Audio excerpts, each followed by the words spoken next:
मैं doctor Shambhu Prasad Singh, roll number 98, assistant professor, JS college Chandauli, Sitamarhi, Bihar. मैं faculty induction programme जो कि UGC MMT DC के साथ डॉक्टर बाबा साहेब अम्बेडकर मराठवाड़ा विश्वविद्यालय छत्रपति संभाजी नगर द्वारा आयोजित है, मैं भाग ले रहा हूँ। मैं अपना सेमिनार प्रस्तुत कर रहा हूँ जिसका शीर्षक है सत्कारवाद। इसका उपशीर्षक है सांख्य दर्शन के प्रमुख सिद्धांतों में से एक है। इसका परिचय इस प्रकार है। सांख्य शब्द संस्कृत के सांख्य संख्या शब्द से निकला है, जिसका अर्थ है गणना या तर्क। सांख्य दर्शन भारत का अत्यधिक प्राचीन दर्शन कहा जाता है। इसकी प्राचीनता के अनेक प्रमाण उपलब्ध हैं। सांख्य के विचारों का संकेत उपनिषदों में देखने को मिलता है। उपनिषद के अतिरिक्त भगवद गीता में प्रकृति और 3 गुणों सत्व, रजस और तमस का उल्लेख है। महाभारत में भी प्रकृति और पुरुष के भेद का विस्तृत वर्णन है। इन कृतियों में सांख्य दर्शन का उल्लेख उसकी प्राचीनता का पुष्ट और सबल प्रमाण है। साथ ही साथ इस दर्शन के मौलिक सिद्धांतों की समीक्षा न्याय सूत्र और ब्रह्म सूत्र में भी मौजूद है। इससे यह सिद्ध होता है कि न्याय सूत्र और ब्रह्म सूत्र के निर्माण के पूर्व सांख्य दर्शन का पूर्ण विकास हो चुका था। सांख्य दर्शन प्राचीन दर्शन होने के साथ ही साथ मुख्य दर्शन भी है। यह तो बिल्कुल सत्य है कि भारतवर्ष में जितने दार्शनिक संप्रदायों का विकास हुआ, उनमें वेदांत सबसे प्रधान है। परंतु वेदांत दर्शन के बाद यदि कोई महत्वपूर्ण दर्शन हुआ तो वह सांख्य ही है। प्रोफेसर मैक्स मूलर ने भी वेदांत के बाद सांख्य दर्शन को ही महत्वपूर्ण माना है। यदि वेदांत को प्रधान दर्शन कहें तो सांख्य को उप प्रधान दर्शन कहने में कोई अतिशयोक्ति नहीं होगी। सांख्य दर्शन के प्रणेता महर्षि कपिल माने जाते हैं। इसके संबंध में प्रामाणिक ढंग से कुछ कहना कठिन प्रतीत होता है। कुछ लोगों ने कपिल को ब्रह्मा का पुत्र, कुछ लोगों ने विष्णु का अवतार तथा कुछ लोगों ने अग्नि का अवतार माना है। इन विचारों को भले ही हम किंवदंतियां कहकर टाल दें, किंतु यह तो हमें मानना ही पड़ेगा कि कपिल एक विशिष्ट ऐतिहासिक व्यक्ति थे। उन्होंने सांख्य दर्शन को स्थापित किया। इसकी विशिष्टता का जीता जागता उदाहरण हमें वहाँ देखने को मिलता है जहाँ कृष्ण ने भगवद गीता में कपिल को अपनी विभूतियों में गिनाया है और कहा, सिद्धानाम कपिलो मुनि, अर्थात मैं सिद्धों में कपिल मुनि हूँ। डॉक्टर राधा कृष्णन ने कपिल को बुद्ध से 1 शताब्दी पूर्व माना है। सांख्य दर्शन वेदांत का द्वैतवाद का समर्थक है। चरम सत्ताएं 2 हैं, जिनमें एक को प्रकृति और दूसरे को पुरुष कहा जाता है। पुरुष और प्रकृति एक दूसरे के प्रतिकूल है। द्वैतवादी दर्शन होने के कारण सांख्य न्याय के अनेकवाद का ही सिर्फ विरोध नहीं करता, बल्कि न्याय के ईश्वरवाद और सृष्टिवाद का भी खंडन करता है। न्याय के ईश्वरवाद का विरोध कर सांख्य अनिश्वरवाद का प्रतिपादन करता है। सृष्टिवाद का विरोध कर सांख्य विकासवाद का समर्थन करता है। भारतीय दर्शन में विकासवाद का अकेला उदाहरण सिर्फ सांख्य ही है। सांख्य दर्शन का आधार कपिल द्वारा निर्मित सांख्य सूत्र कहा जाता है, पर दुर्भाग्य की बात यह है कि ये ग्रंथ अब नष्ट हो गए हैं, वर्तमान में ये उपलब्ध नहीं है। इन ग्रंथों का कोई प्रमाण आज प्राप्त नहीं है। इन ग्रंथों के अभाव में सांख्य दर्शन के ज्ञान का मूल आधार ईश्वर कृष्ण द्वारा लिखित सांख्य कारिका है। सांख्य कारिका सांख्य दर्शन का प्राचीन और प्रमाणिक ग्रंथ है। इस दर्शन की व्याख्या साधारणतः सांख्य कारिका को आधार मानकर की जाती है। सांख्य का सारा दर्शन उसके कार्य कारण सिद्धांत पर आधारित है, इसलिए सांख्य की व्याख्या कारण कार्य सिद्धांत से ही आरंभ की जाती है। अब उत्पत्ति के पूर्व कारण में मौजूद नहीं है। असत्कारवाद के अनुसार कार्य कारण की नवीन सृष्टि है, इसलिए असत्कारवाद को आरंभवाद भी कहा जाता है, क्योंकि यह सिद्धांत कार्य को एक नई वस्तु मानता है।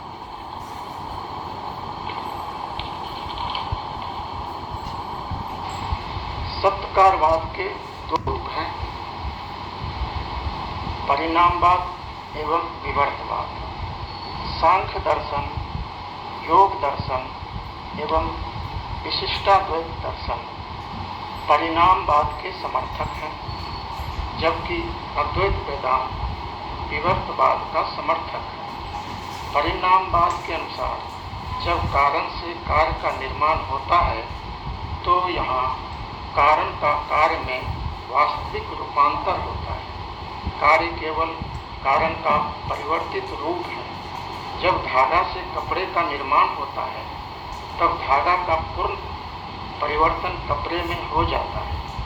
परिणामवाद के अनुसार कार्य कारण का परिणाम होता है। सांख्य के मत में समस्त संसार प्रकृति का परिवर्तित रूप है।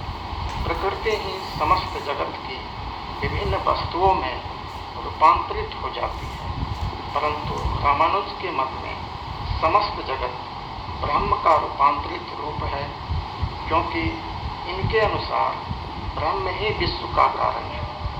सांख्य समस्त विश्व को प्रकृति का परिणाम स्वीकार करता है, इसलिए इसके मत को प्रकृति परिणामवाद कहते हैं। रामानुज विश्व को ब्रह्म का परिणाम मानते हैं, इसलिए इसके मत को ब्रह्म परिणामवाद कहते हैं। इस प्रकार परिणामवाद के भी दो भेद हो जाते हैं, प्रकृति परिणामवाद और ब्रह्म परिणामवाद। अब हम विवर्तवाद के संबंध में बात करेंगे। विवर्तवाद के प्रवर्तक शंकर हैं। ये सत्कारवाद को स्वीकार करते हैं, लेकिन परिणामवाद इन्हें मान्य नहीं है। इनके अनुसार कार्य को कारण का परिणाम मानना सही नहीं है, क्योंकि कार्य एवं कारण में आकार का अंतर होता है। धागा से कपड़े का निर्माण होता है, जिससे धागा एवं कपड़े के आकार में अंतर होता है।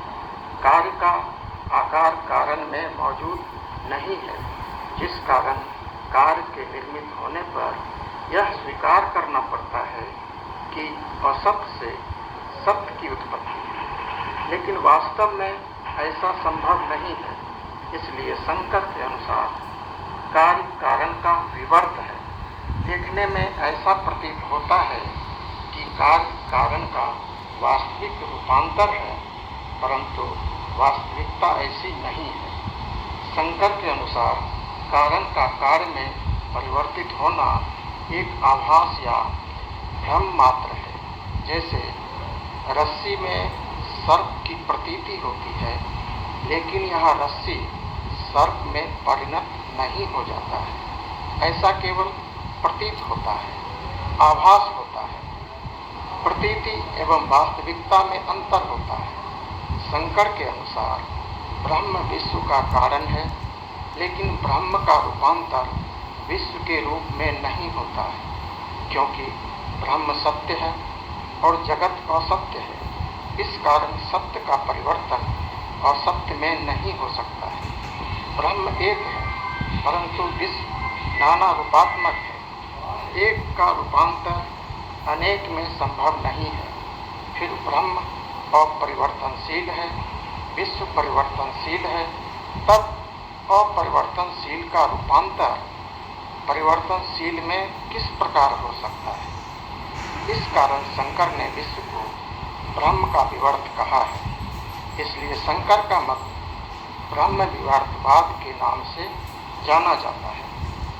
सत्यकारवाद के दोनों ही भेद यानी परिणामवाद एवं विवर्तवाद दोनों ही स्वीकार करते हैं कि कार्य की सत्ता उत्पत्ति के पूर्व कारण में मौजूद रहता है तथा कारण एवं कार्य दोनों एक ही द्रव्य की दो अवस्थाएं हैं। सांख्य का सत्यकारवाद सिद्धांत आलोचना से अछूता नहीं है। न्याय वैशेषिक दर्शन में असत्यकारवादियों द्वारा सत्यकारवाद की आलोचना की गई है। आलोचक कहते हैं कि सत्यकारवाद को स्वीकार करने पर कार्योत्पत्ति की व्याख्या संभव नहीं होगी। यदि कार्य अपनी उत्पत्ति के पूर्व कारण में मौजूद है तो कार्य उत्पन्न हुआ, इस कथन का कोई अर्थ नहीं होगा।